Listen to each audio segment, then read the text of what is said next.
You can control that. You may not be able to control somebody dying that's close to you or a traumatic event or an accident, but what you can control is what you do every day.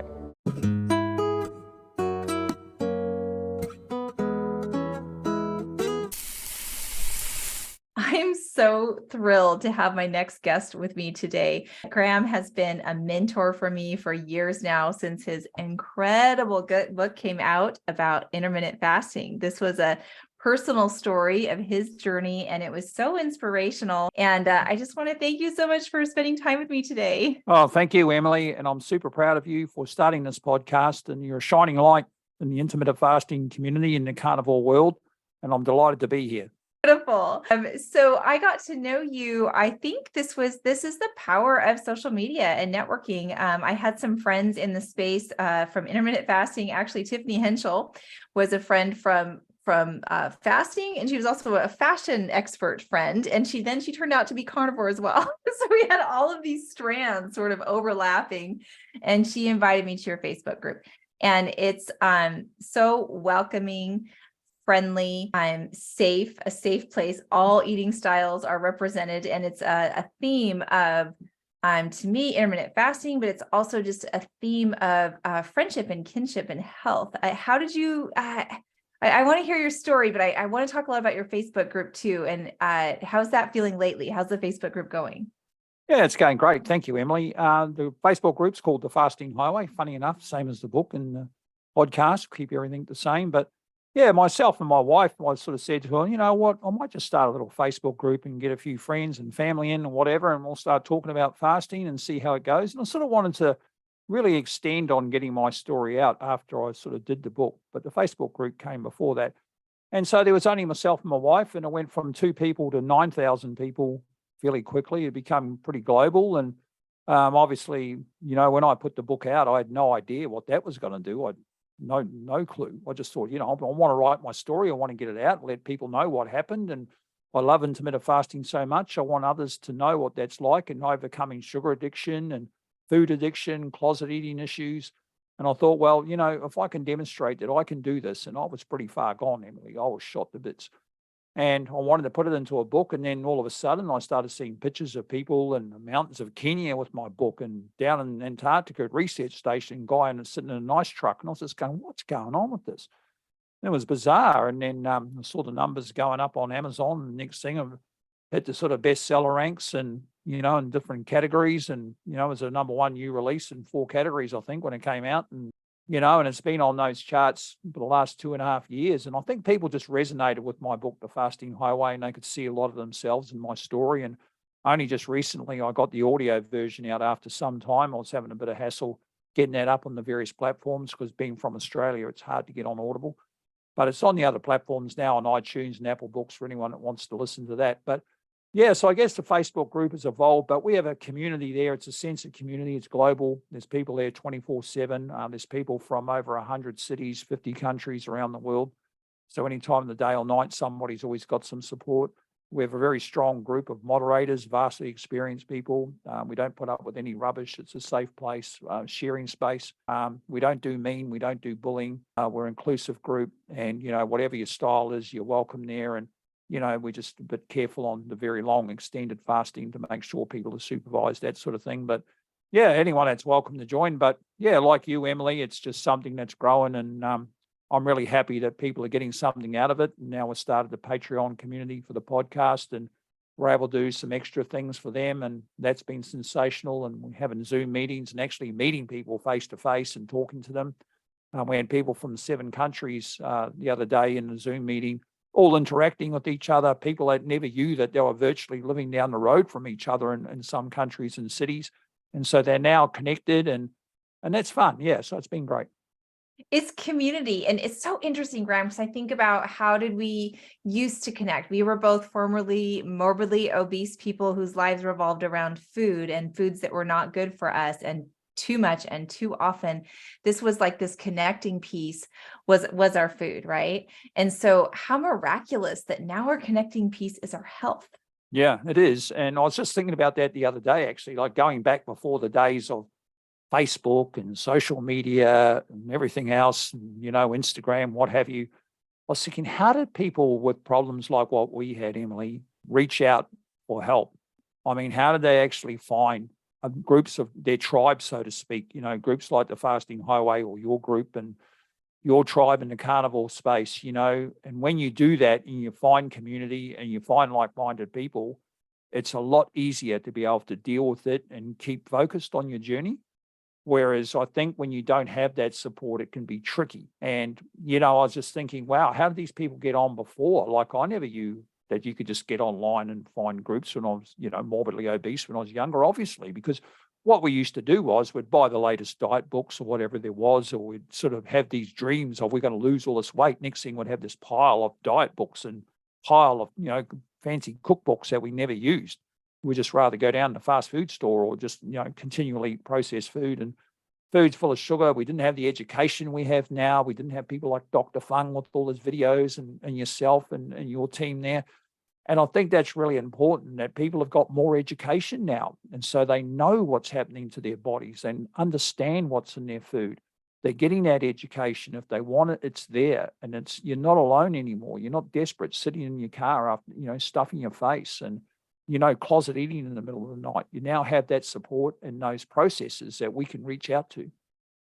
We're closet fasters sometimes. I think that's so cute. And one of the first rules of fasting clubs, you don't mention fasting club. Yeah, see, I don't like that saying too much. I don't Okay. allow that meme in our group because for the simple reason I find a negativity around it. But for me, embrace it, talk about it. Be free. Say, hey, well, I'm an intermittent faster. Like I go somewhere and they say, hey, Graeme, do you want some food or do you want this? And I say, no, thanks. I don't eat till the evening. They go, oh, what do you mean you don't eat till the evening? So, well, tell them, I'll do intermittent fasting. That's what I do. I just eat later in the day. That's all I do. I just prefer that. And that's the end of the conversation. And that's why I'm never afraid to talk about it. And I think anybody that does, carnivore or intermittent fasting, embrace it and be proud of it and wear it. Because we hid things from people for so long about closet eating, about poor eating, about, constantly going to drive-throughs and eating all the wrong foods and making every excuse in the world not to exercise, making every excuse in the world not to eat better food. So, yeah, I'm all for talking about intermittent fasting and wear it loud and proud. I love that. I think that's the perfect attitude. And I think that comes, I think in the beginning of the journey, I do kind of get when people don't necessarily want to reference it. Well, especially if they haven't lost weight. Okay.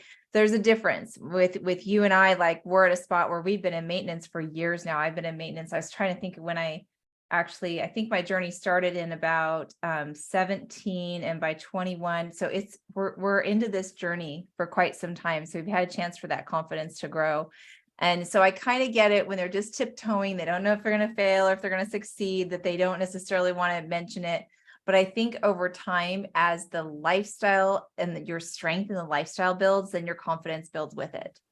Yeah, it sure does. I think so. And I've been in maintenance some 4 years now. And, after losing, the 60 kilos, 132 pounds, and, I've kept it off for 4 years. And for me, that was a qualification of this whole lifestyle. But yeah, I think once you live in that sort of maintenance period for a while and you really just want to share the message of how great it is, it becomes empowering.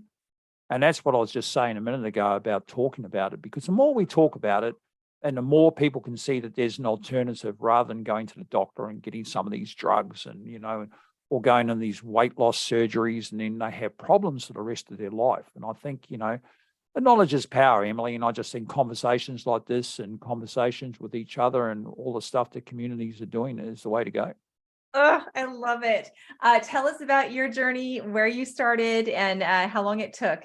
Took a long time, Emily, 55 years. I don't know how long this podcast goes for, but I'll give it a crack. And my journey's out there. It's been documented. I've been on quite a few podcasts, but just for people that are listening that may not know me, yeah, as I said, from Perth, Australia. Originally, I was born in New Zealand, raised in New Zealand.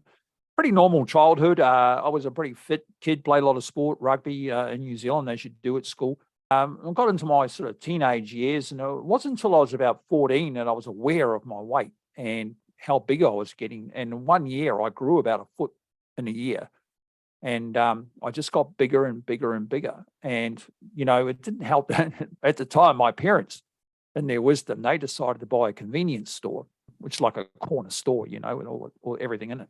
And my after school job was stocking the shelves and looking after the storeroom. So here's this 14-year-old kid that's getting obese, and he's now got access to a storeroom full of Coca-Cola, full of lollies, full of chips, everything you can think of that's in a convenience store, I had access to. So then the closet eating starts. Then I'm sitting there on the crate in this room. My parents are flat out running the business. I'm drinking gallons of Coke like no tomorrow. No idea what was in that Coke at all at that stage. I'm eating chips. I'm eating lollies. I'm taking bars of chocolate upstairs to eat them in solitude. And I just got bigger.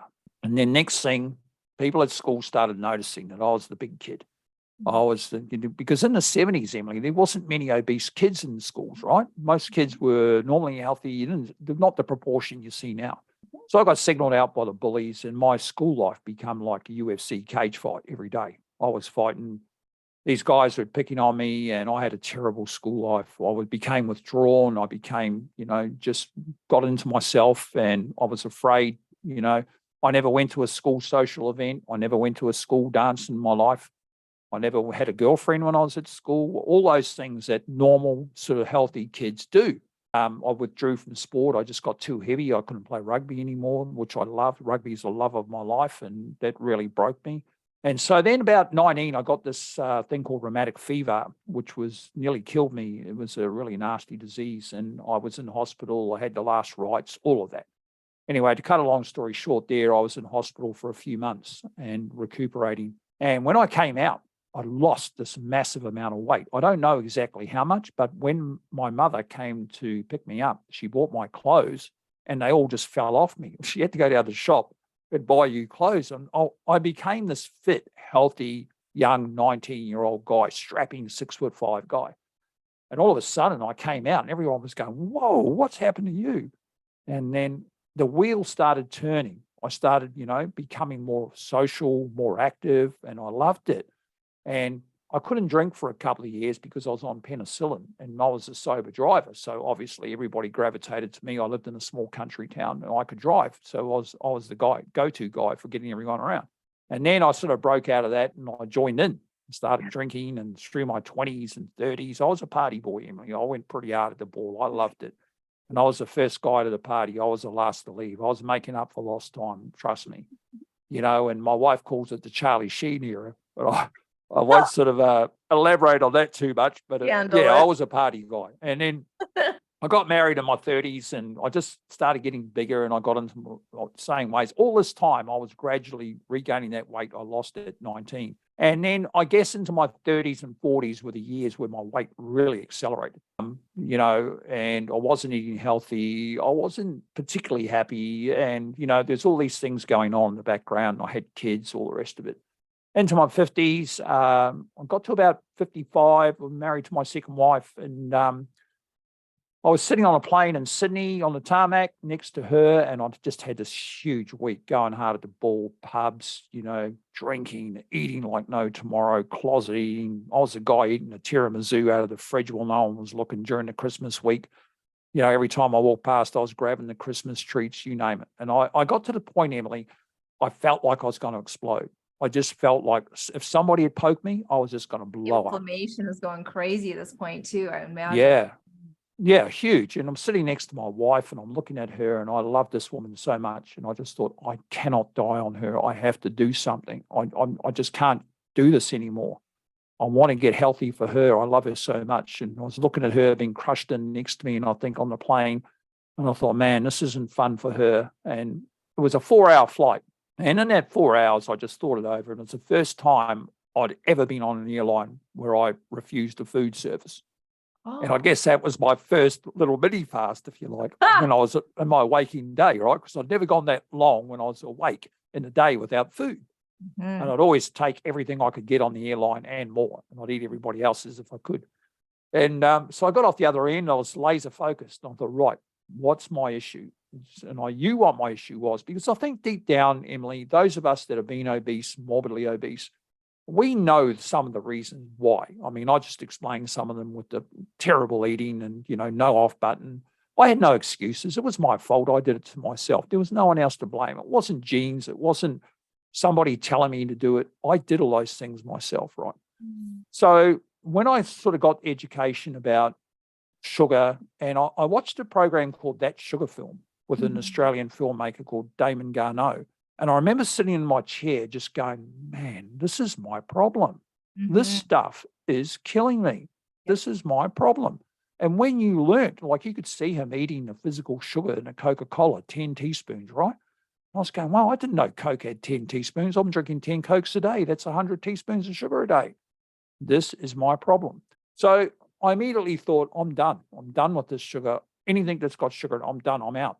And I just really thought, I'm done. And I stopped that day. And of course, the withdrawal came, the headaches, blinding headaches, torment, torture almost. It was like I had to take 2 days off work, and it was horrible for my wife. I was insanely angry. I had mood swings. I spent 2 days with a doona over my head. And it was the classic voices going on, bad Graeme, good Graeme, come on, Graeme, let's go down to the pub, let's go and get some sugar. And then there was good Graeme saying, you need to do this. You love your wife. Dig into your why here, fight it. And I decided to fight it. And it took me about 3 weeks to get through that, right? Oh, yeah. I started feeling good, and I thought, wow, this is good. And I started learning about what sugar was in what food. I'd already cut out all the sodas or soft drinks, as we call them here in Australia. So it was making a huge difference. And then I was learning to shop in a different way when I went to the big box store or the supermarkets, we call them here.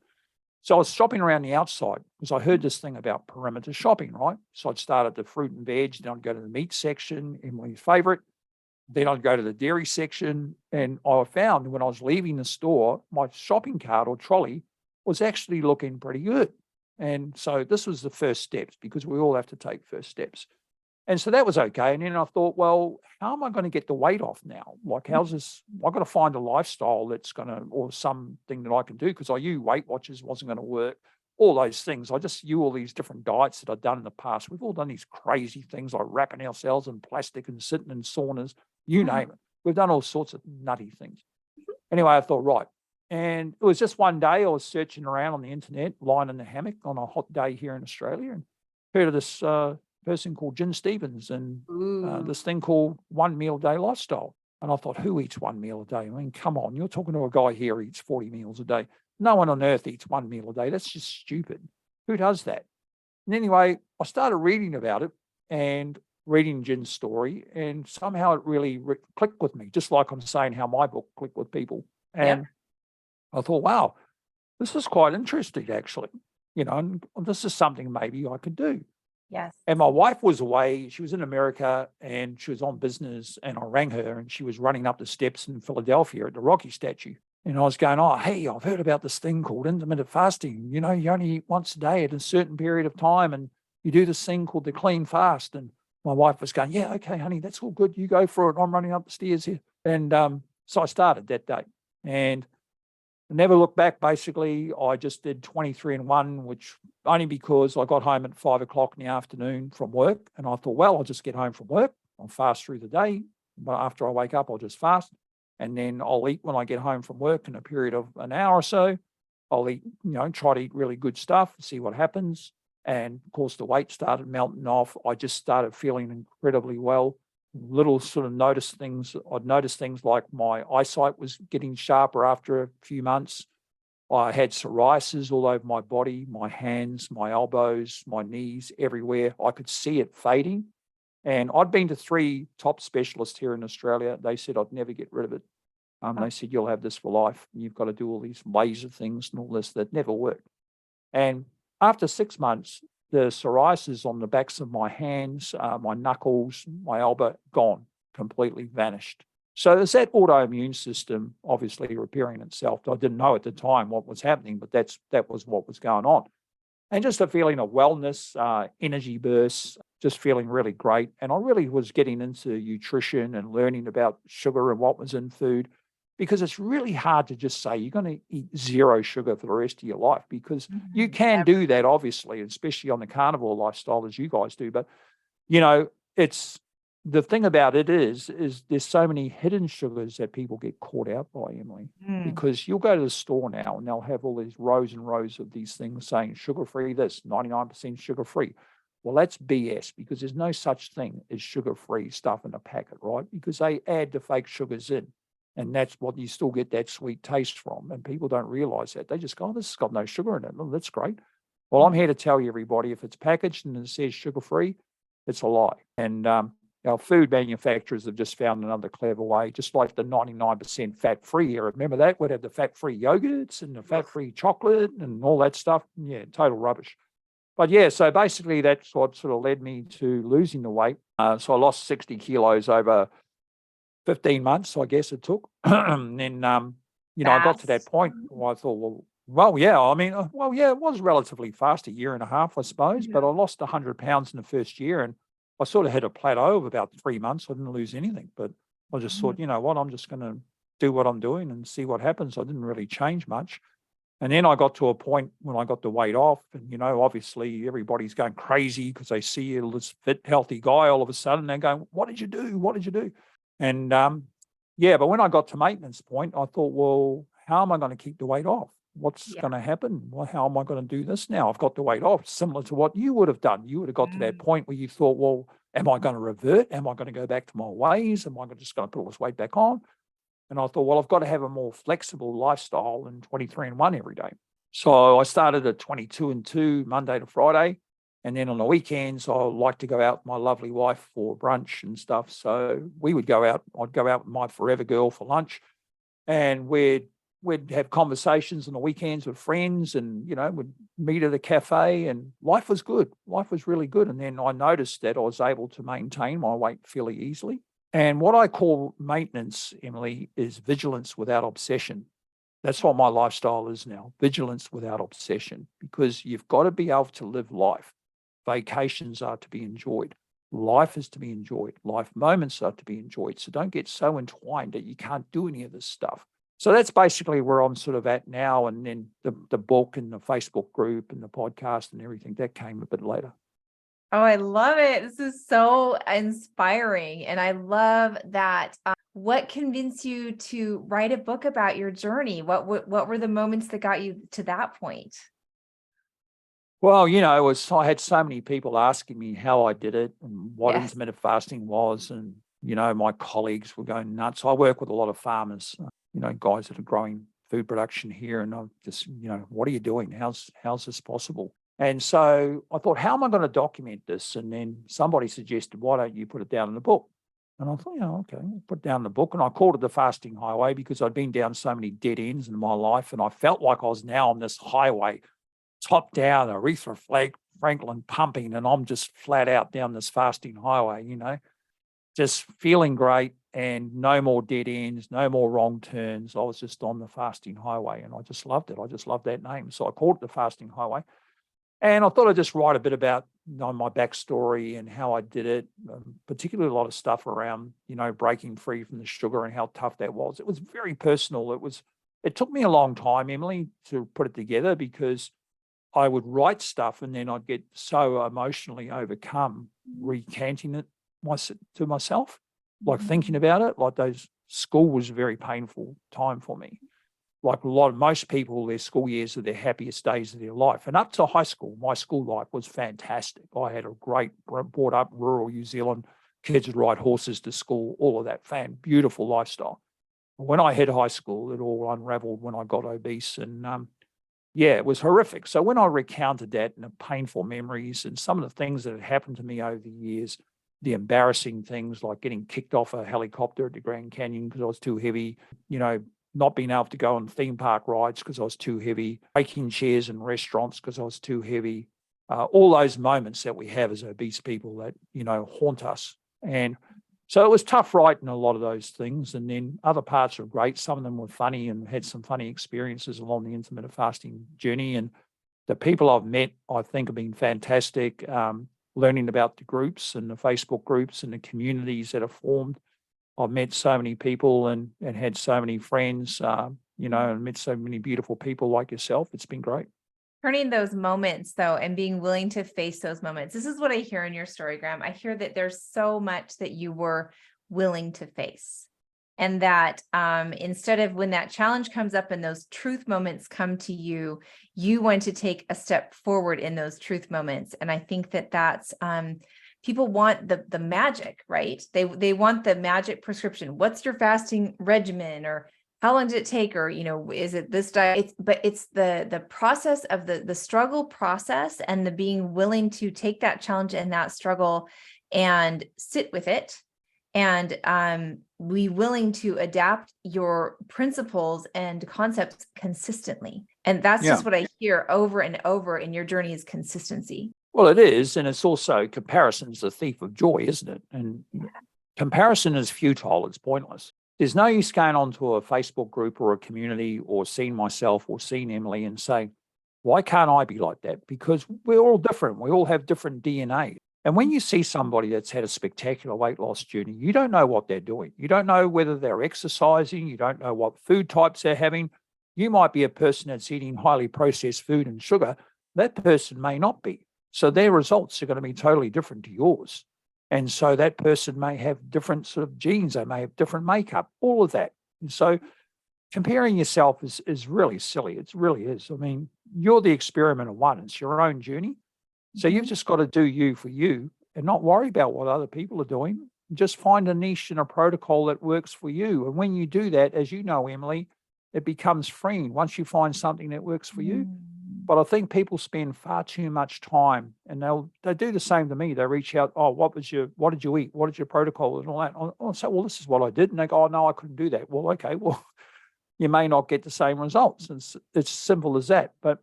And some people are reluctant to let go as well, particularly if they have an issue. But I think when you do have an issue around food, Emily, you've got to admit it. You've got to own it. I just wrote a post in the Fasting Highway Facebook about it, actually, about owning up to it. Own your pile of mess and say, I did this. I didn't have anyone else to blame. I know why. I mean, a lot of people have issues with weight because of medical reasons.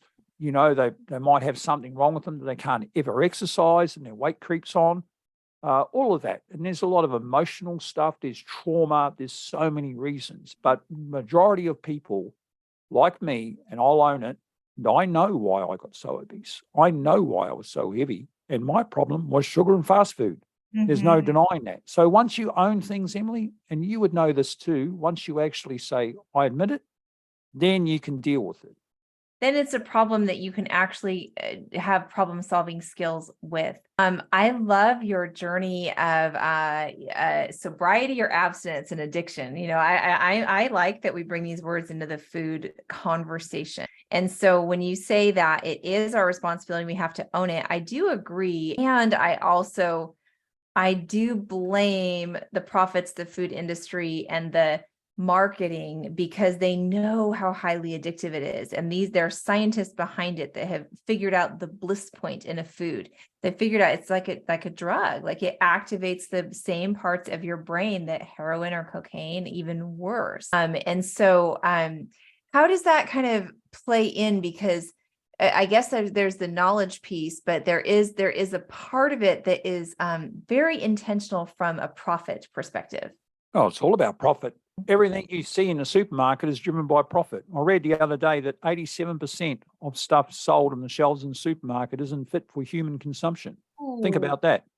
Nearly 90% of stuff that's on the shelves isn't fit. And what is fit? Okay, fruit and vegetables, meat. We all know that.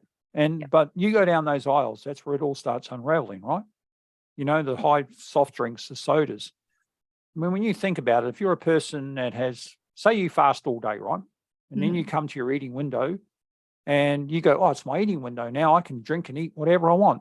And I'm very strong on this point. I do not believe in that theory. You can eat whatever you want in an intermittent fasting lifestyle and be successful, because eating whatever I wanted, Emily, it got me to that sort of weight where I was, and it destroyed my life.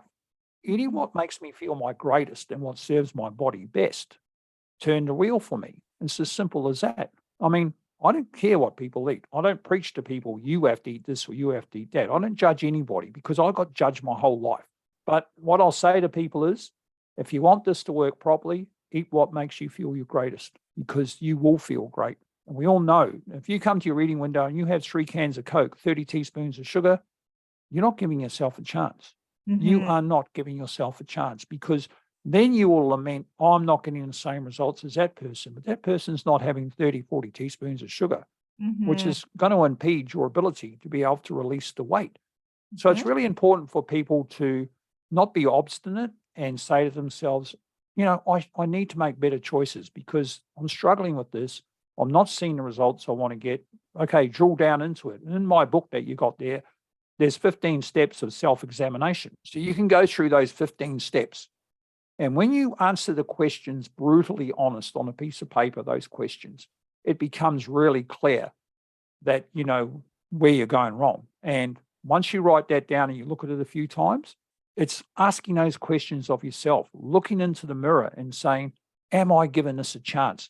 Well, maybe if you're drinking lots of sodas or eating highly processed foods 3 or 4 times a week, maybe you're not giving yourself a chance.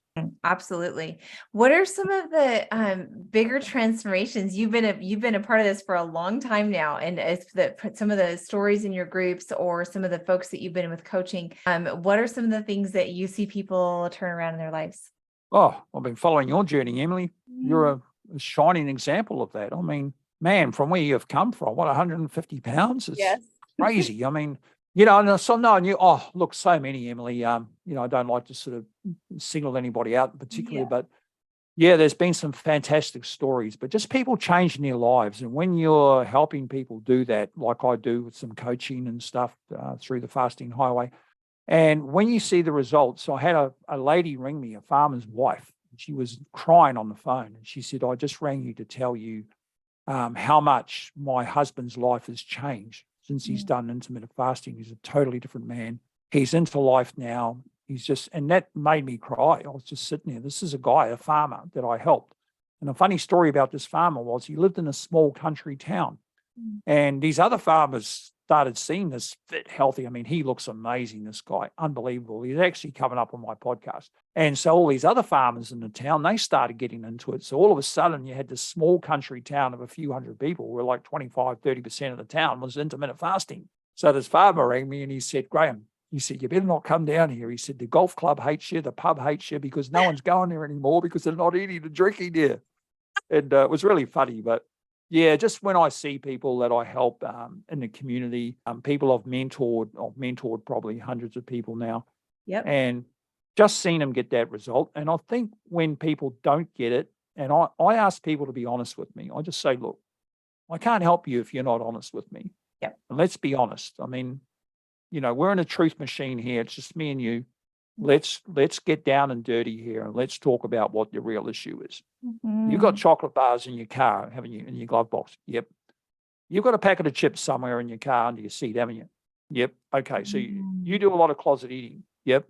Okay. Well, right. We've got that out. Let's start talking about that now. And Oh. because so many people, when they admit it and they talk about stuff, and what happened to me, Emily, when I first sort of came out of the closet, if you like, I was on Jen Stevens' podcast, episode 23, I think it was, of her Ooh, amazing early in the podcast. podcast. Wow. Yeah, very early days of Jin's podcast, way back in March 2019. And I remember how nervous I was because I was about to talk about, and I thought to myself, I'm just going to let it out there. I'm just going to tell everybody about what I've been doing, the closet eating, the things I've been hiding from people. And when I was speaking to Jin, because she has that personality that, you really sort of that Southern accent, very calming. And after that podcast, I had all these people that knew me very well had heard of it. They said, oh, we had no idea what you were going through or what happened to you. They said, that's so awful to carry that and never talk to us. These are my closest friends and my Mhm. family. They said, we never really knew that happened to you. And once I was on that podcast and I was able to talk about that and share those things,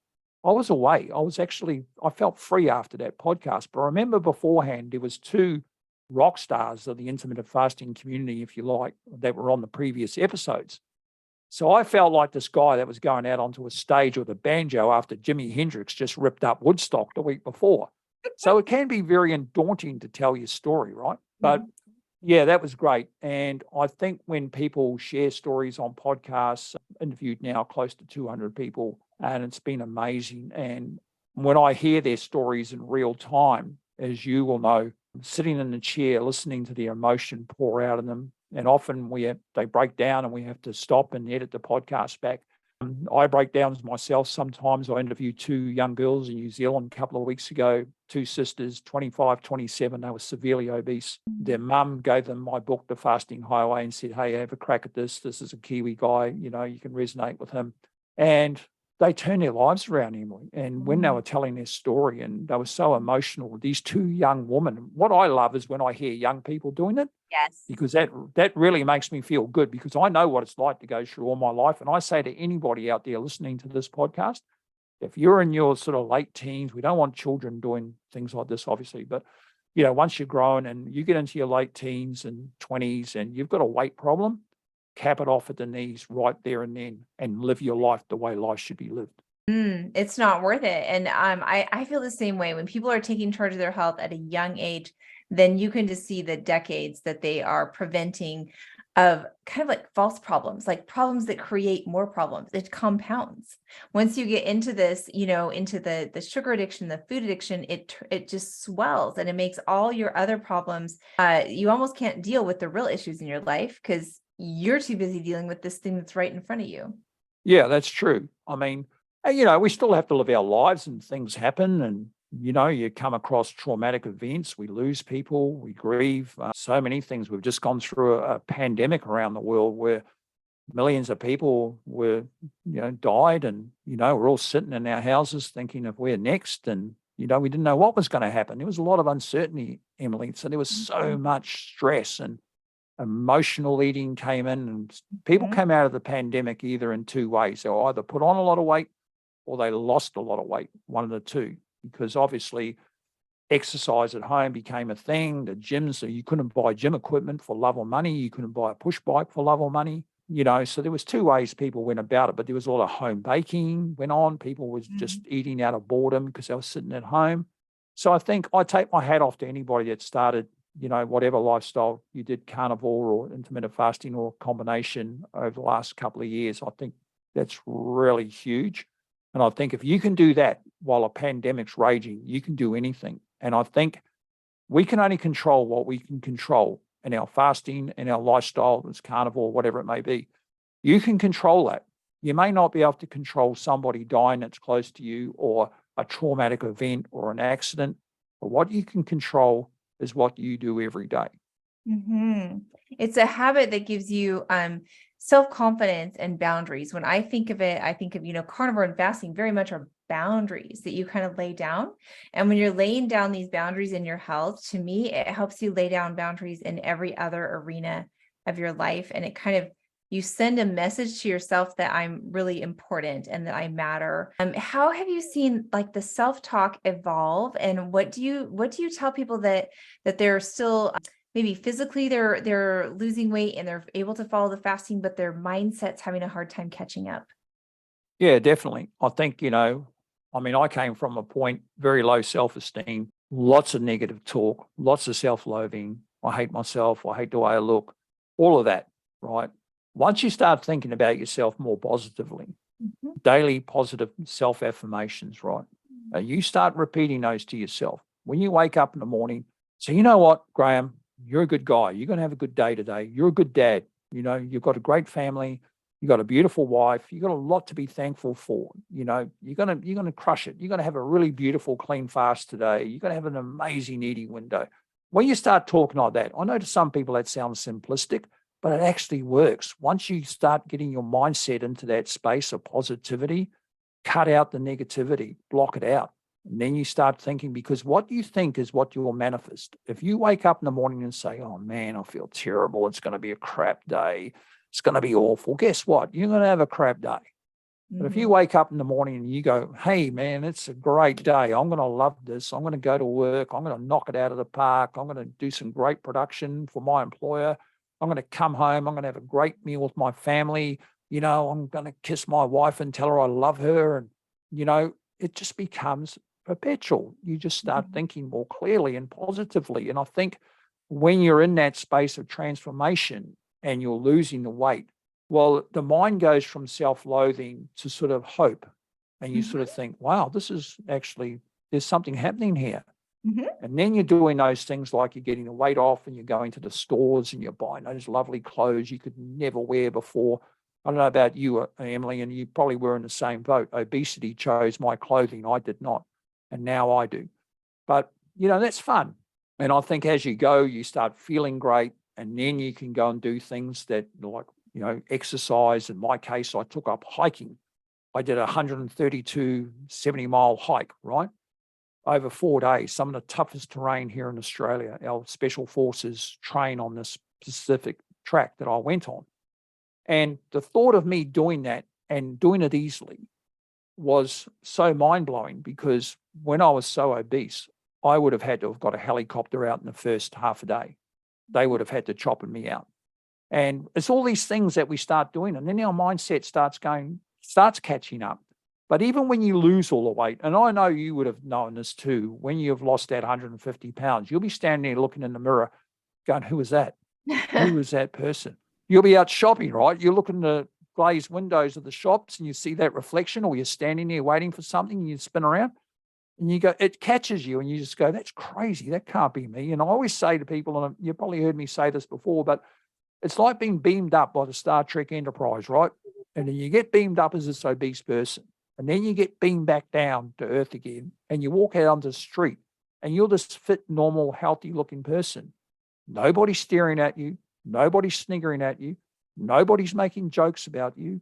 You just almost are invisible. And it's really bizarre feeling. So it's that mindset too of learning to live in a new body and learning to accept that body and learning to say to yourself, I am going to stay in this body. I am not going to revert. And it's a really powerful process of when you are in maintenance and you draw on those memories of the past, and it stops you from reverting. I call it circuit breakers, or the pause. And so if you ever have that sort of moment where you think you're going to revert or slip back, take a pause. Just do nothing for 30, 40 seconds before you make that impulse grab off the shelf at the supermarket. Just take the pause. That gives you a circuit breaker. And then you go, you know what, I don't need that. And so there's all these little mind tricks, isn't there, Emily? I love it. Absolutely. Yeah, I was going to ask you about that, about people that are in active self-sabotage. So they've read the books, they know what to do, they maybe are still in their addiction right now. What are some of the main things that you see to when they're in a self-destructive kind of a mode to break that and to get that pause? What are some things that you see that can help people correct their course? Well, firstly, if you have an addiction to sugar and fast food like I did, or you're a closet eater, or you have binge eating issues or things like that, you need to deal with that before you take up things like intermittent fasting or whatever lifestyle you choose to do, because that is the first step. One, admit your problem, own your addictions or whatever they may be. If you have those issues, don't take up intermittent fasting and think this is going to cure my addictions overnight, because it won't. Intermittent fasting is not a silver bullet to cure things like addiction to processed foods, because what's going to happen is you're going to struggle during your fast. The cravings are going to drive you mad. All you're going to think about is what you're going to eat in that eating window. Then you're going to make poor eating choices. Then it's going to derail you.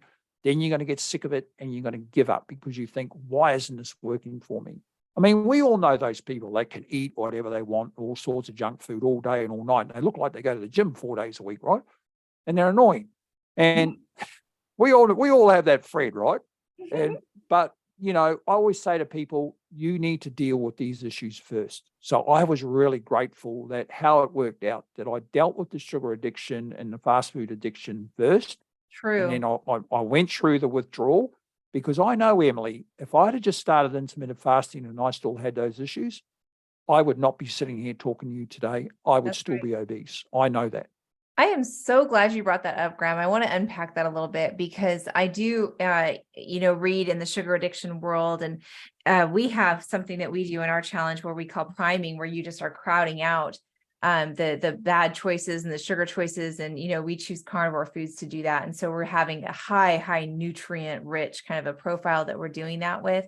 And people will say from the addiction communities that fasting is dangerous, shouldn't be done, is damaging, and will get you into more trouble than you started with. And I kind of agree that you can't start with that. If you're in that trouble, you kind of have to deal with that stuff first nutritionally. Is that kind of what I'm hearing from you?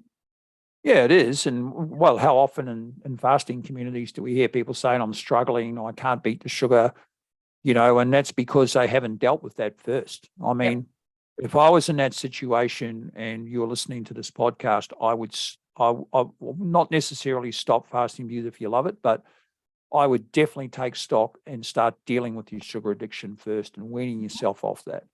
Go through the withdrawals, do the tough yards, fight it. You deserve better. You deserve a better life. Why let a substance like sugar own your life? If it's impacting on your life and all you're doing is sitting there thinking you're in this torment of sugar addiction, fast food addiction, whatever it was, I was in that torment for 40 years. Yes. That's all I thought about. I would wake up in the morning. I didn't think about making love to my wife. I thought about what sugar I was going to eat in the next 10 minutes. I'd get up and all I'd do is start eating all of those things. And that's the wrong thought process that we should have. And, it was crazy. It was nuts. Like it just overtook me. And, Yes. my car was called the pizza. My kids called the car the pizza because it was full of crumbs. It was full of evidence that I'd been eating. I had paper bags stuffed under the seats from the fast food drive-through. I'd carry a bag of chips under the seat in case I was going to starve to death on the way to work. All these crazy things, right? And food, I was so far away from happy, all because of food. So I say to people, don't let sugar dominate your life. Don't let fast food addictions dominate your life. You deserve better. And so when you sit down and you drill into all those things, and I always say to people, write down, what is my life going to be like without this problem? What am I going to be able to do without this problem? What am I going to be able to do in 5 years' time if I don't have this, if I don't do something? What is going to happen to me? Am I going to be diabetic? Am I going to die? Am I going to have a terrible sort of senior years? I'm going to be immobile. I can't move. All of those things. Imagine a life where you've got a walking frame at 70 years old because you're so heavy that you can't move around. So there's a lot of whys there, isn't there? A lot of whys. Yeah. And you're digging deep into that. And I love what your whole approach is, Graeme. It's like, to me, it is mind, body, spirit. You're approaching it from every angle. And we're not treating this like this is a simple situation that we can just throw a 23-1 at, and then you'll be okay and live happily ever after and right into the sunset. Having this mature process, and that's part of what happens in community as well, is we're in the on boots are on the ground here, and so but grenades are going off all around, and we stay connected to the pain that we used to have, and we are within the community of when people are in the current battle zone right now, and we can approach it with a mature, compassionate sort of a perspective. I love what I'm hearing. Yeah, you can. And I think, that's why probably your lifestyle, the carnivore lifestyle, is so great for people that come off those sugar addiction issues and so forth, because that is one way that you can deal with it. But, we can talk about that later. But yeah, I think it's really important to dig into your why too, and create a set of whys. Like I always say to people, why are you doing this? Oh, I want to lose weight. Yeah, but why are you doing it? I want to lose weight. No. Okay, well, obviously we know you want to lose weight, but what is it that you want to do that you can't do now? Oh, I want to, I've got this favorite dress that I want to get into. Okay, well, there's a great why, number one. Oh, what else is there? Oh, I want to go on this hike with my friend that I've never been able to hike before. So I want to, okay, there's another great why. You've got the hike to go with. I want to be around for my grandchildren and be able to get down on the floor and get up and play with them and run in the park with them. Huge why. And so once you start building your whys, all of a sudden you'll get like 10, 12 whys. And so you carry them around with you, right? If you have a little business card or whatever, write them all down on there. Next time you're at the big box store and you're going to make a bad decision, pull that card out. And there's the pause. There's the circuit breaker. What's my whys? Why am I not going to make this choice? Well, okay, I know why now. And so the why is super powerful, but make it multiple whys. I love it. We're not, because I've heard people talk about their why, come up with a why that you can cry, but I love what you just said. We're coming up with a set of whys. We don't have to hit this with just one power why. There are so many, and there's so many angles to keep that motivation from. Graeme, I have just appreciated this conversation with you. I hope that we have many more.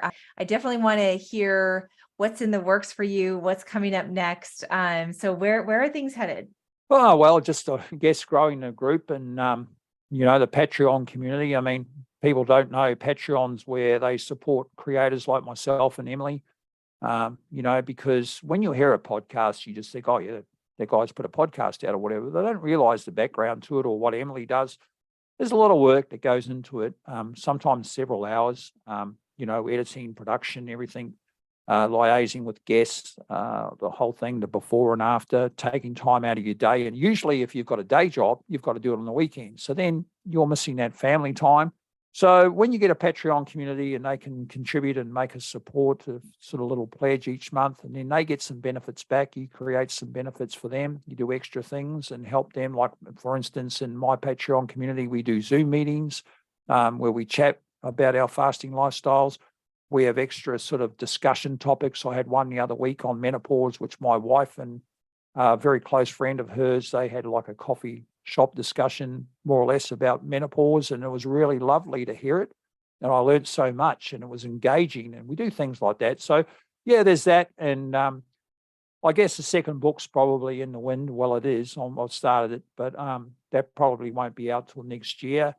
And maybe some travel. I'm looking at maybe organising some conferences around the world, maybe in New Zealand, Australia, and in the States. I love to travel, and I organise conferences for a living, so it sort of combines, and I'm looking forward to doing something like that. And yeah, maybe talking more to people like yourself and sharing a message. But I'm so inspired by you, Emily. I have been for many years, and the carnivore lifestyle I actually do like. I practice it in spurts, I guess. I wouldn't say I'm as hardcore as what Emily is and have a steak cake on my birthday, but I certainly love it, and it makes me feel great. I would say I'm pretty much carnivore based anyway. I'm a big seafood lover. I'm a big meat eater, and I think it's a brilliant lifestyle. And for me, it's basically just going back to what our ancestors were doing and the hunter-gatherer days. It's so much better than a fast food store on every corner. Absolutely. And fasting's the same way. And that's why I feel so honored and privileged to have found this way for myself, combining fasting with carnivore. And they're both, I can't say one's more important than the other. They're so important. How can our nutrition, our very nutrition matters so much. And yet our body needs that break and needs that rest. And it's completely ancestral. When you look at this, snacking, grazing all day, every day, that just doesn't make any sense. So yeah, I love that that's part of where you're out there too, that you're very carnivore friendly. Okay, so me as a carnivore, I have felt, and I haven't been a carnivore the whole time I met you. I was kind of leaning in that space, but I became more public about that, right around the time that I was in your group and becoming active in that Facebook group. I love how every step in the journey is acceptable. Every type of faster, whether you're just barely able to do it 18-6 or whether you advance to alternate day. I mean, I think that you are so community oriented, and I love that you're taking the next step too, that you're going to be doing these conferences in person. You will love it. I know you've done some already, but actually meeting people that understand you and get you in person is a whole nother joy to layer into that process. So I love the directions that things are going for you. Yeah, I'm pretty happy with it. And I just like helping people. I mean, that's the base of it. I mean, I still work a full-time job in what I do in my career. And but I was talking to you before the show, and sometimes our passions sort of go in other directions. And my passion is certainly helping people. And hearing that phone call from that lady that day, and she was in tears about her husband and things like that, or just haven't seen people for 2 or 3 months that I've mentored, then I'll talk to them on Zoom like this, and they come up on the screen, and I just go, wow, look at you. And it's amazing. You know what it's like when you haven't seen somebody for a while, and then particularly through COVID, right? And then you see them and you go, wow, look at you. You look amazing. Yeah. And it's fantastic. And I think it's been very empowering learning from other people as well. And I mean, for me, I've still got to stay plugged into that tribe. Yep. I still need to stay plugged into them. I need them as much as they need me. Yes. Because unless I stay plugged into my tribe, and I think a lot of people come unstuck with intermittent fasting sometimes when they get to that maintenance point and they go, okay, I'm here. I don't need this anymore. And they cut themselves off in the Facebook group. Then all of a sudden, you'll see them re-enter the group in a few months' time and say, oh, I did really well, but I fell off the rails and, I put all the weight back on and some. And I think that's really sad. And I think when you stay plugged into your support groups, that if you do feel like you're getting the wobbles or whatever, you can get on there and say, hey guys, I feel like I'm getting the wobbles here. I think that I'm going to do something I don't really want to do with my food choices, and they'll get some help. They'll get somebody reach out to them and say, you know what, this is what I do. I go and distract myself. I go and take a walk in the garden. I'll phone a friend. There's so many things you can do. But what we talked about before, about that list of whys and a little card, carry it around with you when you make those choices, when you go to the big box store or the supermarket, it's so powerful, Emily. It really is, because what it does is it just gives you that moment in time where you can stop, because we've all made those choices back in the day, right? Me, the kid, the 14-year-old kid, drinking 7 Cokes. Me, the 14-year-old kid, eating big bags of chips. All of that. Those are choices that we make. But when we stop and think and make that pause, it makes all the difference in the world. And now we can live our life freely. Amazing. I love your heart, Graeme. I love the focus on community and on practical tips and knowledge that is continuing to change people's lives. And this is a lifelong journey. It is the highway. I love, a road, it doesn't really you're going somewhere, and it doesn't necessarily end. There's always a turn that's going to take, and off we go, keep on going on that fasting highway. Beautiful. Yeah, I love the highway. And even in our Patreon community, we have 2 levels. One's called Take the Wheel and the other one's Get into the Passenger Seat. So there you go. So, yeah, I love it. And yeah, for me, the fasting highway has been spectacular. It's changed my life. It's done so many things for me. I can't be thankful enough about it, just the way I feel. I really want to revisit some of my doctors that I've had in the past, and some of the advice that I've had has been awful regarding, because remember we would sit across the desk, Emily, you would have been the same. The guy or the lady in the white coat sitting and staring at you going, oh, eat less, move more. Oh, come on. Okay, well, what are we going to do? Have you got a plan around that? Oh, no, you just need to eat less, stop eating biscuits. Okay, so I stop eating biscuits. What's going to happen? I'm going to lose all this weight because I stop eating biscuits. Have you got anything else to say? But now we're going to doctors and medical people in my own medical practice. I went in to see my doctor when I lost a lot of weight. I hadn't seen her for a while. And she said, wow, Graeme, she said, you look amazing. What's been going on? And I said, well, I do this thing called intermittent fasting. And I didn't have my book at that stage. And she said, wow, tell me more about it. She didn't know anything about it. So I told her, and she got intrigued. And then the next time I went to see her, she'd been immersed in it. She had done nothing else. She had Did she all read these your things book? up. Yeah, she did. The She book got wasn't out yet. Gotcha. Yeah. yeah, and then the book wasn't out. I gave her Jen Stevens' book, The Oh, Delay yeah. Don't Die. And so I said, I recommended that and a few other things. And she got onto the fasting groups. And when I went to see her next time, she goes, Graeme, I'm recommending this to all my patients. She said, it's amazing. And then after the book, for a while, the book came out, I went to another doctor at that surgery, and I went in to see him, and he had this big smile on his face, and he had this huge screen. It had a picture of the Fasting Highway book in the doctor's surgery. And he goes, oh, I've just read your book. He said, I gave it to my dad in India because he's having all these problems. And, he started reading it, and he said, he's doing so well. He's reversed his diabetes and all these things.